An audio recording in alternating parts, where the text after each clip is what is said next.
Nesse exemplo, o livro pede para calcular a corrente I0 usando análise de malha. Para a gente usar análise de malha, o primeiro passo, né, a primeira coisa que a gente sempre faz é contar o número de nós, o número de ramos, o número de fontes de tensão e o número de fontes de corrente. Então vamos lá, quantos nós a gente tem? Aqui a gente tem um nó, vou chamar ele de nó 0, nó 1, nó 2 e nó 3. Então, nós temos 4 nós. Quantos ramos a gente tem? 1, 2, 3, 4, 5, 6. Temos 6 ramos. Quantas fontes de tensão? Temos uma fonte de tensão. Quantas fontes de corrente? Temos 2 fontes de corrente. Então, para a gente poder saber quantas equações linearmente independentes a gente tem, né, que encontrar para essa análise de malha, a gente vai fazer o número de ramos menos o número de nós menos 1, menos o número de fontes de corrente. Então, a gente tem 6, 4 menos 1, menos 2.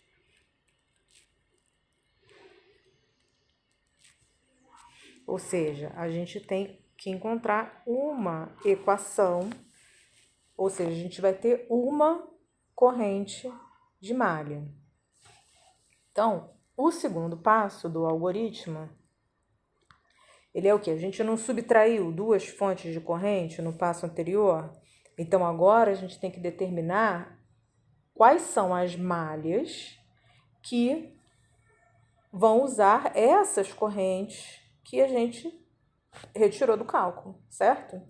A gente retirou do cálculo do número de equações linearmente independentes, mas essas fontes continuam a existir no circuito. Então, quando a gente demarca as malhas internas, a gente vê que a gente tem uma malha interna aqui, uma outra malha interna aqui e uma malha interna aqui. Eu estou botando sempre no sentido horário, tá? Então, essa malha interna de cima, eu vou atribuir, então, essa fonte de corrente de 2 mA a ela. E essa outra malha interna, eu vou atribuir a fonte de 4 mA a ela. Então, já tenho 2 correntes de malha que eu já sei por conta das fontes de corrente independentes, né? Pelo fato delas não estarem dividindo duas, né? Não estarem entre 2 malhas. Elas estão em uma malha interna e na malha externa, né? Que seria a nossa referência. Uma malha interna e outra malha externa, tá? Então, ok. Então, o segundo passo fizemos aqui, né? Se a gente fosse chamar essa corrente de malha I1, essa I2 e essa aqui, vou chamar ela de I3, vou botar I0 não, porque ela ficou no sentido oposto de I0. I3, tá? Eu teria o quê? Eu teria aqui a minha fonte de corrente de 2 mA, ela corresponde à corrente de malha I1 e a corrente de malha I2, ela é então 4 mA. Bom, agora eu já sei qual é a equação linearmente independente que eu tenho que encontrar, né? Essa uma equação aqui do passo 1.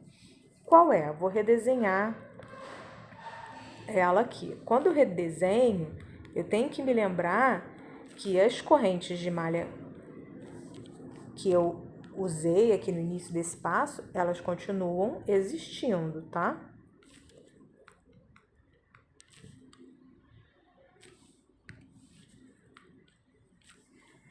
Então, a gente tem o I3 aqui assim, ok? Então, como é a convenção passiva de sinais? Eu tenho um componente passivo, um resistor. Se a tensão ela tá nesse sentido, tá? O nó A e o nó B, eu vou ter VA menos VB, sendo esse V daqui, a corrente ela tem que estar no sentido oposto da tensão. Então, a corrente tem que estar nesse sentido. Se a tensão está VA menos VB, o maior potencial menos o menor potencial, a corrente ela tem que estar no sentido oposto. Isso é a convenção passiva de sinal, ou seja, um componente passivo ele vai estar sempre absorvendo energia, né? Ele vai estar dissipando e não fornecendo potência. Então, aqui, essa corrente de malha, ela está passando. Primeira coisa que ela encontra aqui, esse lado do resistor. Então, eu vou falar que é um mais e menos, vou chamar de V1. Essa daqui é uma fonte de tensão, eu não preciso me preocupar. E aqui o primeiro terminal do resistor que ela encontra é esse de baixo, eu vou chamar de V2. Então, no terceiro passo agora, eu vou equacionar, né? Eu vou usar a lei de Kirchhoff das tensões para equacionar essa malha aqui de I3. E o meu I0 é essa corrente nesse ramo daqui, no ramo só aonde tem o 2K. Só que a gente não pode se esquecer que existem as outras correntes das malhas adjacentes, né? Então, aqui a gente tem, passando por esse resistor de 1K, a gente tem, nesse sentido daqui, a gente tem 2 miliamperes, referente à fonte de corrente I1, e aqui nós temos, nesse sentido daqui, 4 miliamperes, referente à corrente de malha I2. Então, o somatório das tensões num percurso fechado é igual a zero. Então, vamos lá, vamos percorrer essa malha. Comecei a percorrer, a minha corrente vai encontrar primeiro o positivo de V1, então vai ser mais V1. Quando chegou aqui na fonte de tensão, ela encontrou primeiro o negativo, então vai ser menos 6. Continuei, quando chegou aqui, mais V2 igual a zero, porque eu terminei de percorrer a malha, somatório, né, das tensões na malha é igual a zero. Então, agora eu tenho que expressar, usar a lei de Ohm para expressar V1 e V2, né, ou seja, essas tensões de malha que eu tenho em termos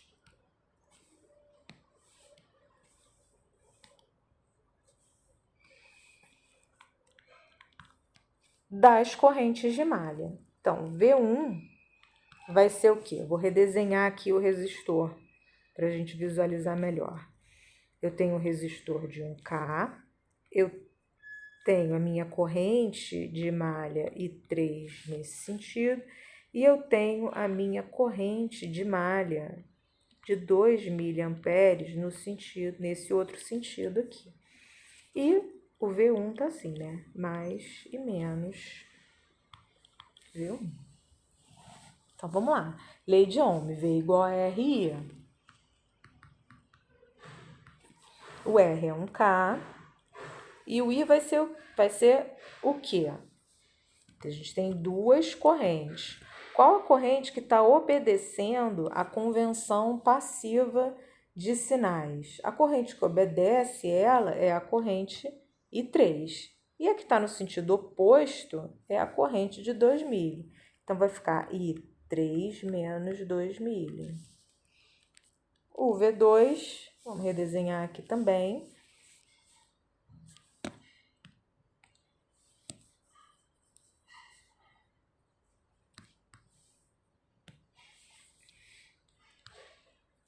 Então, a gente tem 4 miliamperes vindo assim, a gente tem o I3 e a gente tem o V2 nesse sentido. Quem é que está concordando de acordo com a convenção passiva de sinais. Quem está concordando é o I3 e quem está discordando é o 4 milho. O valor da resistência é 2K, então vai ficar I3 menos 4 milho. Agora a gente vai substituir a lei de Ohm na lei de Kirchhoff. Então vai ficar V1 é 1K e 3 menos 2 milho, mais 2K, que é o V2, né? E 3 menos 4 milho, igual a 6. Então, 1K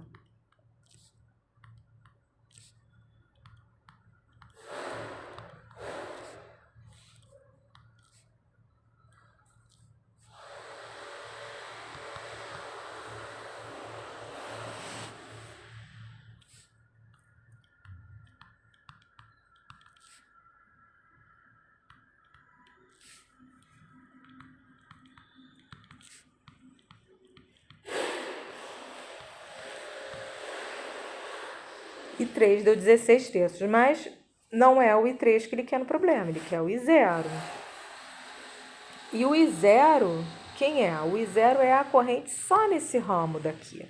O I0 é a corrente que está só nesse ramo daqui e ela está nesse sentido, tá? Então, sem querer, ó, a gente escreveu o I0 aqui. Porque o I0, ele... Ah, mas olha só a diferença. A gente escreveu ele, só que está no outro sentido, certo? Então, vamos lá. Para o I0, quem é que está concordando com a direção de I0? É o 4 miliamperes. Então, I0 vai ser o quê? 4 mili. Quem é que está discordando? Menos I3, tá? Então, I0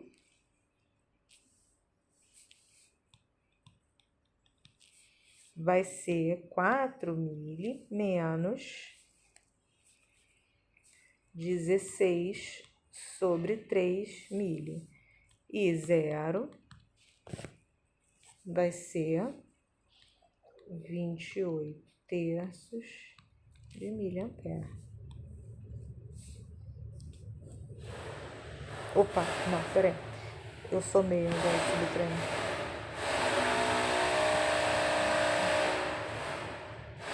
16 menos 12.